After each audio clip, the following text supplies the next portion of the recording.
And it's so easy to make huge promises about what we're going to do when we get home from convention. We come up with all sorts of goals and dreams of what we're going to do. But in 3 days' time, you're going to be making your way back to planet reality. And some of us make a bumpy landing. I received an email at a convention I spoke at a few weeks ago. I received an email, and it was from a woman called Cindy, and she said, "Mary, thank you for warning me, because I got home to find my son still wearing the same shirt he had on 6 days before when I left."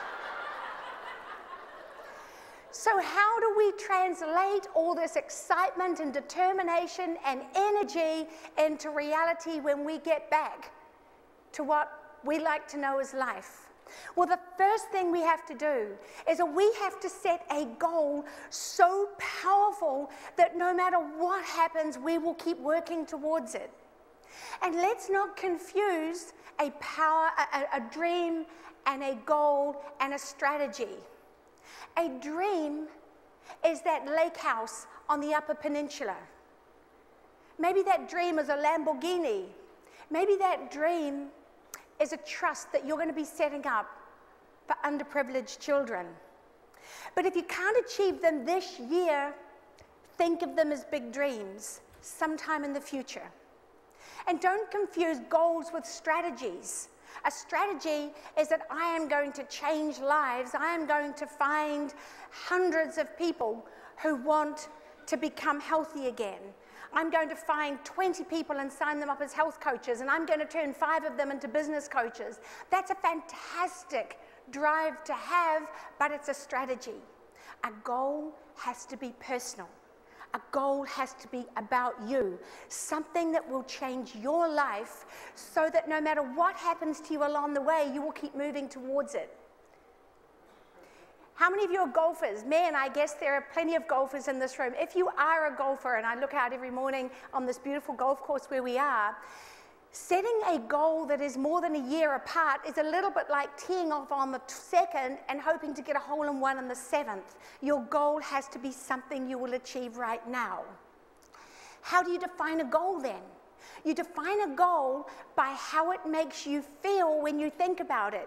Every single year I set a new goal for myself, and I have to tell you, that goal, when I think about it, I cannot help breaking into a huge grin. It makes my eyes shine. And that's what a goal is.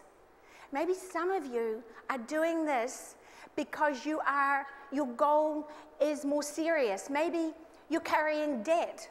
And maybe you will meet people who are carrying debt. And maybe it's not going to make their eyes shine, but it's going to make their heart pump when they think about being able to live without that incredible burden that credit card debt is going to place on them. And part of your role as health and business coaches is helping other people define a goal for themselves, what it's going to be like when they lose weight, how it's going to feel, how it's going to change their life. And once you set that goal, all you then have to do to succeed on planet reality is know how you're going to do it. And let me show you right now. You are here right now, and you know when you leave here where you're going to be in a year's time from now when we all come back here to another incredible convention. But I don't want anyone to leave here thinking it's going to be a walk in the park, because it's not, because planet reality will get in the way. The first person you speak to won't have the motivation. The second person you speak to won't have the money. The third person signs up with you and then a week later disappears in a puff of smoke. But if you know that's going to happen before you set out, you plan for it. You know that's what the journey is going to be. It's going to be an obstacle course. There's going to be roadblocks and sticky patches and potholes and all those things that you are going to fall into. But like that mountain we just saw there, you don't climb a mountain straight up. You go up, and the weather sets in, and you have to turn back and find another route up the mountain. And the next day, an avalanche blocks off the path that you are going to take. But the true climber doesn't say, well, it's too hard to climb the mountain. They regroup and say, how am I going to do it next time? So it's not the obstacles that are going to stop any of you achieving your goals in life. The only thing that's going to stop you is what I like to call those very comfortable, very convenient, emotional handicap parking bays that we can so easily pull into. And the first one is labeled, not me. I'm too shy. I'm too busy. I'm too concerned about people. I don't want to force my products on them. Excuses. That's what they are. When we say not me, we are basically giving ourselves a permission to fail before we even start. And let me tell you a lesson I learned. I've been so long in this industry, I have started to fib about it. And what I discovered is that it takes courage, not confidence, to build a business. Confidence has nothing to do with it. It's all about courage. But when you hit that first sticky patch, you will find it waiting there, another very convenient parking bay. And this one will be called, what if? What if this isn't going to work for me? What if I put all my resources into this and it doesn't work out? Well, that's a little bit like saying, I'd like to be an optimist, but I know it wouldn't work out. Again, imagine what if you had the opportunity to change thousands of lives and your own as you did so, but you gave up without giving it your best shot. So you keep moving and you keep climbing over those obstacles and working your way around those roadblocks. But don't get complacent, because further along the path there'll be another little bay that you can pull into, and it will come at you right when you're hitting a low patch. And this one's called, what will others think? And you've got to know that not everybody is going to be excited by what you're doing. If you're my best friend and we're both overweight and we're both stuck in dead-end jobs, and all of a sudden I'm still there and you're moving onwards and upwards and you're changing, I'm going to start feeling uneasy. And I may feel the need to say, you know, is this really going to work out for you? You know, we used to have such fun together. You used to come around more. We used to spend more time. What happened to you? You've got to know this. There are only two types of people in this world. Those who light up every room they enter, like the people we have in this room today. But there are also those who light up every room they leave. And we have to avoid those people, those dream stealers that will get us when we're feeling low. But the last bay of all is the most dangerous. And it's the one with a very tiny sign on it called when. Now, I know I have an accent, so let me spell that for you. Procrastination.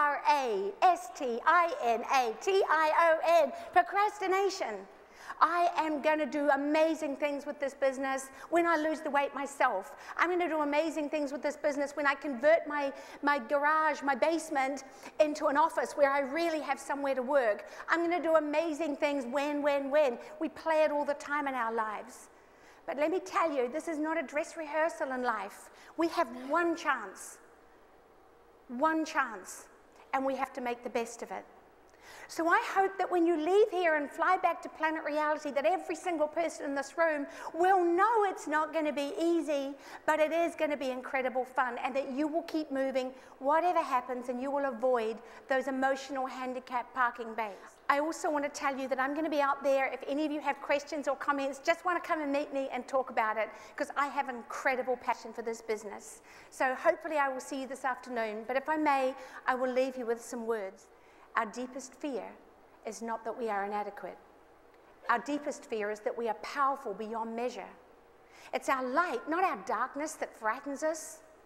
We ask ourselves, who am I to be brilliant, talented, fabulous, and gorgeous? Actually, who are we not to be? Your playing small doesn't serve the world. There's nothing enlightened about shrinking so others won't feel insecure around you. We were born to manifest the glory of God that is within us. And it's not just in some of us, it's in all of us. And as we let our own light shine, we unconsciously give others permission to do the same. And as we are liberated from our own fears, our very presence automatically liberates others. Thank you so much.